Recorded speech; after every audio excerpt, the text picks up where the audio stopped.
السلام علیکم ورحمۃ اللہ وبرکاتہ۔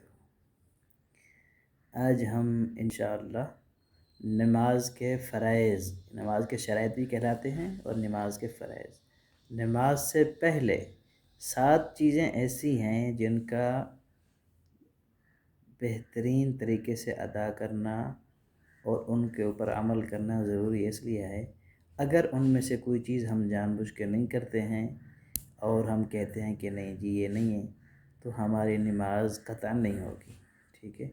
تو ان چیزوں کو ہم اچھے سے پہلے اس کو سنیں اور پھر اس کو سمجھیں اور پھر اس پہ عمل کریں، ٹھیک ہے نا۔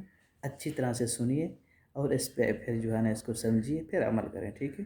سب سے پہلے تو یہ ہوتا ہے کہ ہمارا جسم کا پاک اور صاف ہونا ضروری ہے۔ اگر ہم نماز پڑھنا چاہ رہے ہیں تو ہمارا جسم کا پاک اور صاف ہونا بالکل ضروری ہے، اور دوسرے نمبر پہ جو ہم نے لباس پہنا ہوا ہے اس کا پاک اور صاف ہونا بالکل ضروری ہے، ٹھیک ہے جی۔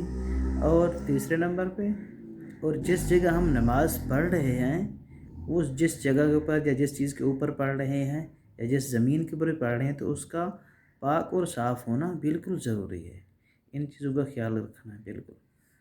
اور نمبر 4 کہ ہمارا جسم ڈھکا ہوا ہو، اس کو کہتے ہیں یعنی کہ ستر کا ڈھکا ہوا ہونا۔ اب مردوں کے لیے ہے کہ ناف کے اوپر سے کپڑا لے کر گھٹنوں تک، ناف بھی ڈھکی ہوئی ہو اور گھٹنے میں ڈھکے ہوئے ہوں، یہ فرض ہے، ٹھیک ہے۔ یہ ضروری نہیں ہے کہ اگر ہمارے پاس کپڑے ہیں تو ہم کہیں یہیں تک پڑھنا ہے، نہیں، لباس تو جیسے ہم پورا پہنتے ہیں اسی طرح ہی پہنا جائے گا، اور اگر کوئی ایسی عذر ہے کہ کپڑے کم ہے تو اتنے ہونا ضروری ہے، اور خدا نخواستہ کوئی ایسی مجبوری ہے تو بغیر کپڑے یعنی کہ خالی سطر جو ہے نا ڈھک کے نماز ہو جائے گی ہماری، اور اس چیز کا اہتمام ضروری ہے۔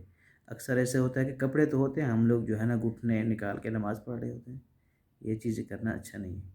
اور نمبر 5 بیت اللہ کی طرف منہ کر کے نماز پڑھنا، یہ فرض ہے اور ضروری ہے۔ اگر ہم جان بوجھ کے کسی اور جگہ منہ کر کے نماز پڑھیں گے تو ہماری نماز نہیں ہوگی، اور غلطی سے بھی ہمارا اگر منہ کسی اور جگہ ہو گیا اور ہم نماز پڑھ لی، پتہ چلا کہ ہم نے بیت اللہ کی طرف منہ نہیں کیا تھا، تو نماز دوبارہ ہمیں پڑھنی ہوگی، ٹھیک ہے۔ اور نمبر 6 نماز کا وقت ہونا۔ وقت سے مراد کیا ہوتا ہے کہ عصر کی نماز میں عصر کی نماز پڑھی جائے گی، اور مغرب کی نماز میں مغرب کی نماز پڑھی جائے گی۔ ان چیزوں کا پتہ ہونا ہمیں ضروری ہے کہ ہم کون سی نماز پڑھ رہے ہیں، کون سا وقت ہے، اور وقت نکل جانے کے بعد نماز قضا ہو جاتی ہے، اور قضا نماز کو ادا کیا جاتا ہے، اس کا نیت الگ سے ہوتی ہے کہ قضا نماز کی نیت کی جاتی ہے، ٹھیک ہے نا۔ اور نمبر 7 نماز کی نیت کرنا۔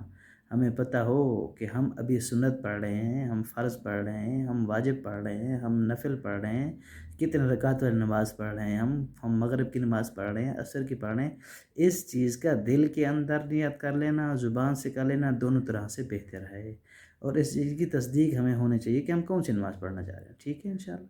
اللہ تعالی ہمیں اس کو سمجھنے کی اور صحیح طریقے سے عمل کی توفیق عطا فرمائے۔ ضروری چیزیں ہیں، اور ان میں سے اگر ہم جان بوجھ کے کوئی چیز نہیں کرتے ہیں یا ہمیں غلطی سے پتہ چل جاتا ہے بعد میں کہ ہم نے یہ نہیں کیا، تو نماز ہمیں دوبارہ پڑھنی پڑے گی، ٹھیک ہے نا۔ اگر کوئی چیز رہ جائے ہماری اور پتہ چل جائے بعد میں کہ نماز ہم نے یہ نہیں کیا، تو نماز دوبارہ پڑھنی ہوگی، ٹھیک ہے۔ اللہ تعالیٰ عافیت عطا فرمائے۔